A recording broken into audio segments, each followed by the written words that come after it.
Mä ostin Amazonin halvimman jousitetun peräkärryn, jolla on hintaa siis vaan 120 €. Ja mitä sillä rahalla oikeastaan saa, niin on tämmösen CXWXC-merkkisen peräkärryn, mikä siis jaksaa kantaa 40 kilogrammaa. Se on, kuten sanottu, jousitettu ja sinne mahtuu 120 litraa tavaraa. Tämä on periaatteessa, ainakin ilmoitetaan, että tämä olisi vedenkestävä ja tämä on helposti kokoon taitettava ja tommoset 16 tuuman renkaat. Ja sen lisäksi vielä tämä on helposti irrotettavissa, eli tämän saa menemään tämmöisiin sähköpyöriin, sähköavusteisiin polkupyöriin, normipolkupyöriin ja sitten myös sähköpotkulautoihin, mihin mulla itse asiassa tämä on menossa sitten vähän myöhemmin. Mutta joka tapauksessa, mikä ihme nyt oikeasti sai mut ostaa tämmöisen, koska mulla kuitenkin siis on itse asiassa peräkärryjä aika montakin, mulla on 3 tämmöistä polkupyörän peräkärryä, joten nyt sitten mä lähdin sille reitille, että mikä on ihan oikeasti halvin mahdollinen peräkärry, missä on jousitus. Miksi mä haluan, että mun peräkärryssä on jousitus? Niin on oikeastaan se, että mitä mä oon nyt huomannut, kun mä oon käyttänyt näitä peräkärryjä, niin on se, että nää on huteria. Ja se on oikeasti aika villi tunne, kun sulla on tavallaan täyteen ladattu peräkärry ja se alkaa heittelehtiä siellä perässä. Joten nämä alkaa heittelee semmoisissa töyssyissä varsinkin aika herkästi, niin mä toivon ainakin, että ehkä toi jousitus jotenkin voisi siihen vaikuttaa.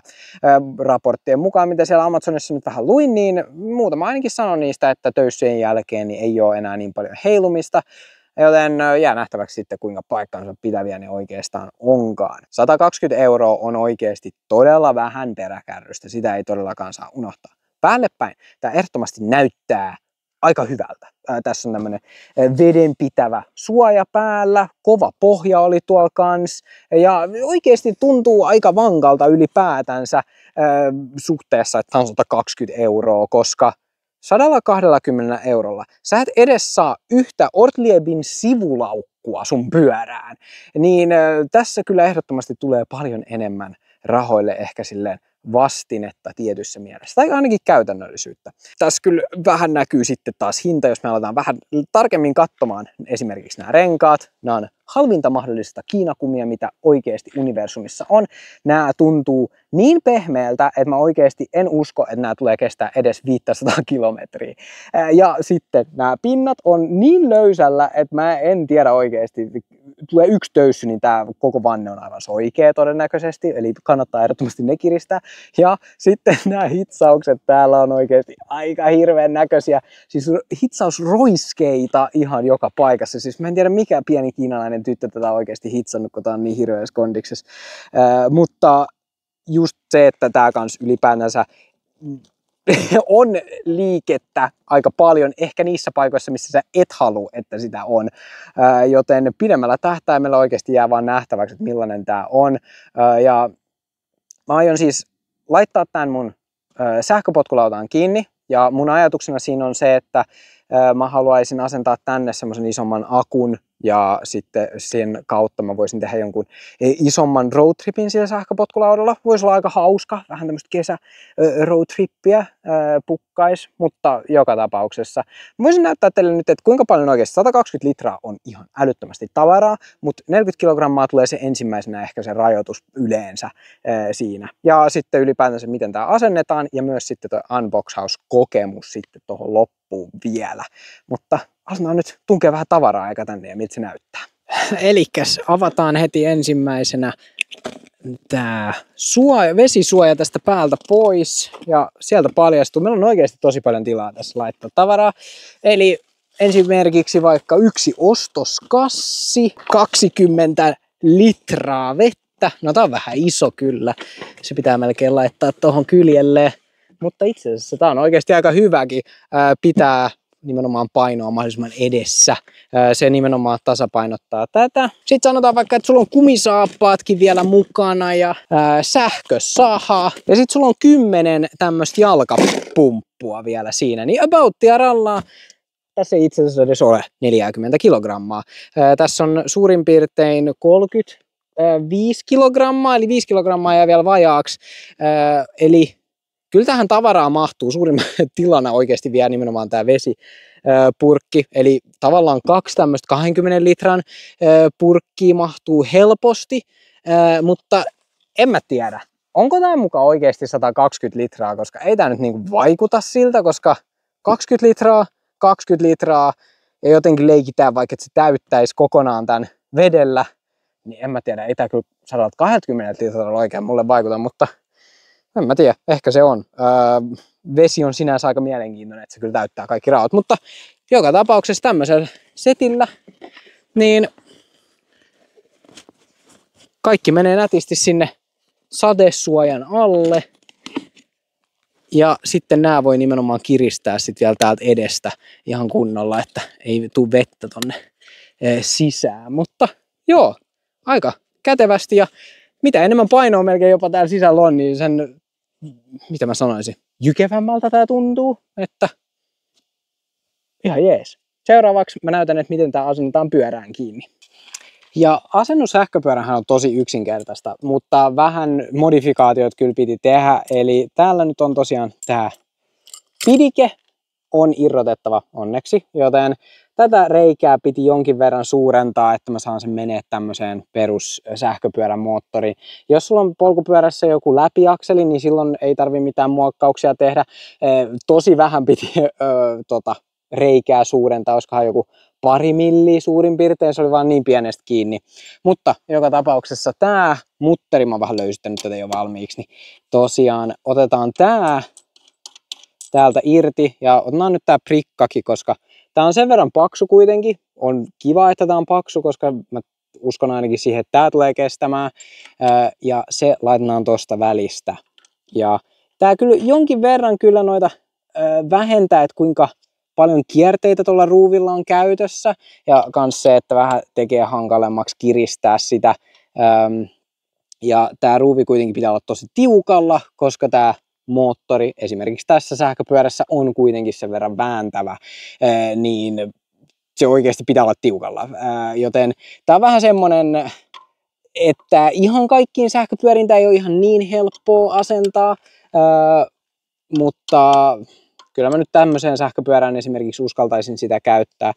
Ja sitten tää vaan tosta läpi ja sitten toi holkki kiinni siitä ja laitetaan se vielä lukkoon, niin se on sitten siinä. Ja tässä on tämmönen tavallaan ilmeisemmin tää on nyt tämmönen turvalenksu, eli tarkoituksena se olisi heittää jostain täältä välistä. Tietenkin näissä vähän aina se, että katsoo, että ei mene tonne jarrulevyn väliin, mutta ajatuksena tässä on se, että ilmeisemmin jos tää pettää, niin sitten tää kuitenkin pysyy pyörässä edelleen kiinni eikä lähde sitten kokonaan irti, mutta tämmöiseen pyörään voi olla vähän haasteellista jopa katsoa sitä oikeat kohtaa, että nimenomaan ei ole moottorijohtopuristuksissa, ei mene tonne jarrulevyn väliin ja muuta semmoista, niin vähän tarkkana kannattaa olla, mutta joka tapauksessa näin helppoa se oikeasti on.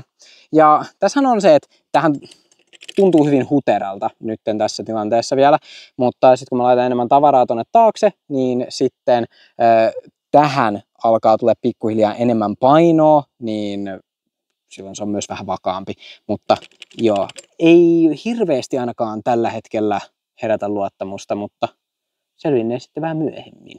Tämmönenhän tää pyörä ei, tai tää peräkärry ei ole ollenkaan tarkoitettu tämmöiselle rämäselle mökkitielle, mutta jopa täällä niin tää kyllä tulee tuolla perässä aika nätisti.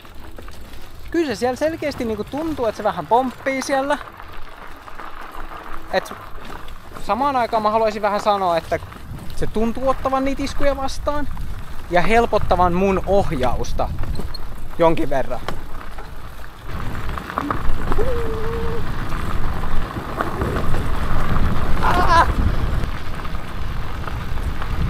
Kyllä se kieltämättä tosi kevyesti tulee tuolta perässä, jopa tämmöisellä hiekkasellakin tiellä. Ei oikein mitään valittamista tällä hetkellä. Löytyyhän se. Ja sehän tässä niinku aina yllättää näissä peräkärryissä, että nämä on oikeasti tosi kevyitä vetää. Vaikka nämä rengaskuvio nyt ei olekaan optimaali, mutta nyt kun me ollaan täällä hiekkatiellä, niin se on vähän just semmonen, että Että tämmöisellä hiekkatiellä sillä ei ole läheskään niin paljon merkitystä, että millaiset renkaat sulla on. Mutta joka tapauksessa oikeesti kyllä mä kehtaisin sanoa, että se aika mukavasti tulee. Mulla on niinku vauhti ollut tässä semmonen Pauttiaralla oli 25 kilsaa tunnissa nopeimmillaan ja ainakin tuntuu, että tää pyörä helposti jaksaa vetää sitä, että siinä mielessä tämmöisellä täydellä kapasiteetillakin niin tuntuu käyttäytyvän yllättävän hyvin. Ehkä tästä onkin johonkin. Eli paketti tosiaan saipui perille todella nopeasti. Mitäköhän mulla itse asiassa meni tässä? Muistaakseni, oliko peräti vaan 3 arkipäivää ja silloin tää oli jo heti ovella. Mutta unboxaaminen pitäisi olla varsin yksinkertainen, koska tässä ei oikeastaan muuta tuukkaa kuin muovipussi ja pari hassua pahvia. Ja tässä samalla näkyykin melkeinpä se prosessi, että miten tää todennäköisesti taitettaisiin kasaan, mutta vaan toisessa järjestyksessä. Eli täältä tulee tämmönen viiri. Tää on niinku 2-osainen. Ihan cool. Ei se varmaan tosta lähde edes matkan aikana irtikään. Menee kyllä tosiaan hyvinkin pieneen kasaan.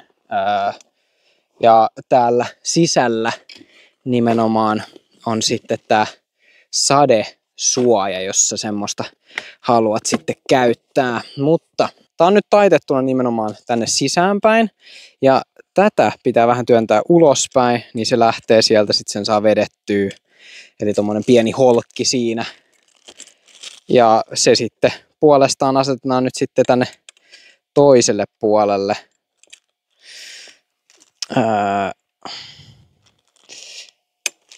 Noin.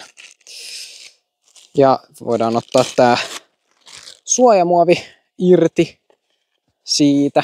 Ai siis nää on ihan, oho. En olisi uskonut, että nämä renkaat on siis ihan quick releaseillä. Aika yllättävää.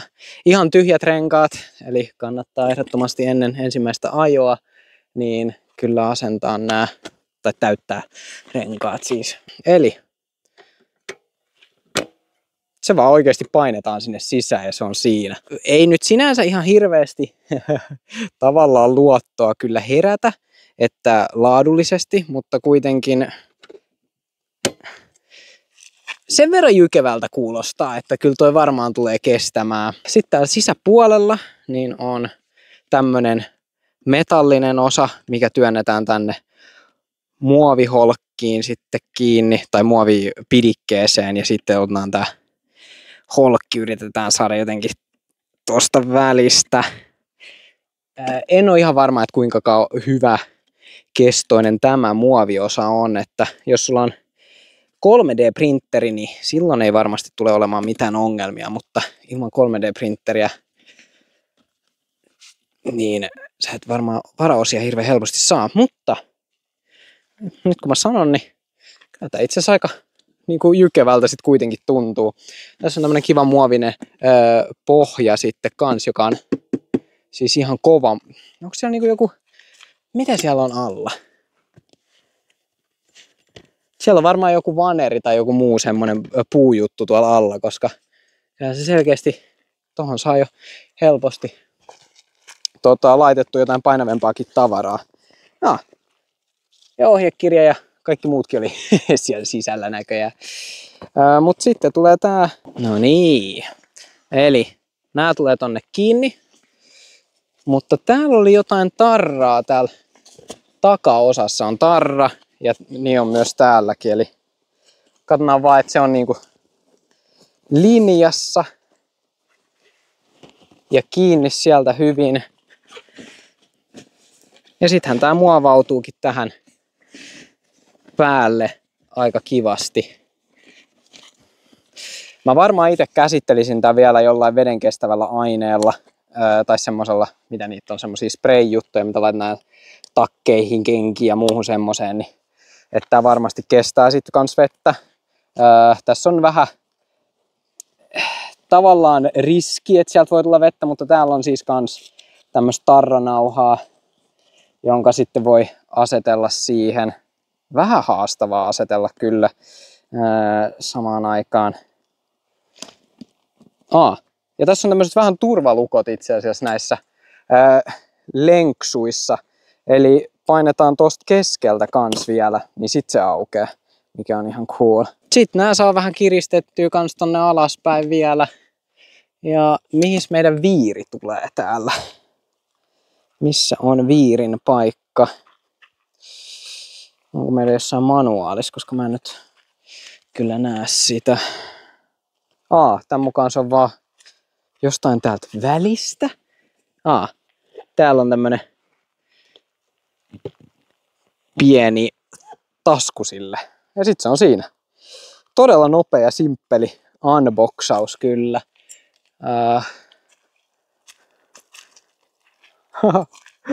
Joo. Materiaalit itsessään kyllä vaikuttaa yllättävänkin hyviltä. En olisi oikeasti uskonut, että tähän hintaan saa tämmöstä. Hieman kyseenalaista on just tää niinku pidemmällä tähtäimellä. Täällä on niinku aika paljon liikettä kuitenkin. Tässä on tämmönen vieterijärjestelmä. Miten tämmönen niinku sitten kestää. Mulla on ollut tämmönen vieterijärjestelmä tuossa Typhoon Compactissa. Se on kestänyt kyllä tosi hyvin. Mutta tää tuntuu... Tässä on aika paljon liikettä, ehdottomasti. Jotain spacereita varmaan yritettäisiin laittaa, koska nämä tämmöiset ylimääräiset heilumiset niin voi alkaa sitten venyttää asioita sitten pidemmällä tähtäimellä. Mutta joo, helppo ja yksinkertainen, ei tässä monta minuuttia ehtinyt mennä. Joten tämmöiset ensifiilikset mulla on tästä Amazonin halvimmasta jousitetusta peräkärrystä. Katsotaan nyt vähän tulevissa videoissa, että millainen tää nyt sitten pidemmällä tähtäimellä on. Lähdetään tuolla OOTD:n S10 sähköpotkulaudalla sitten vähän pienelle roadtripille fiilistelemään tätä vielä vähän tarkemmin. Aikamoinen riski tulee varmasti olemaan, mutta katsotaan mihin se johtaa. Laitako ihmeessä kanavaa tilaukseen, jos sua kiinnostaa nähdä lisää videoita ihan sähköpyöristä tai vaikka niiden peräkärryistäkin. Ei mulla muuta. Nähdään seuraavassa videossa. Se on moro.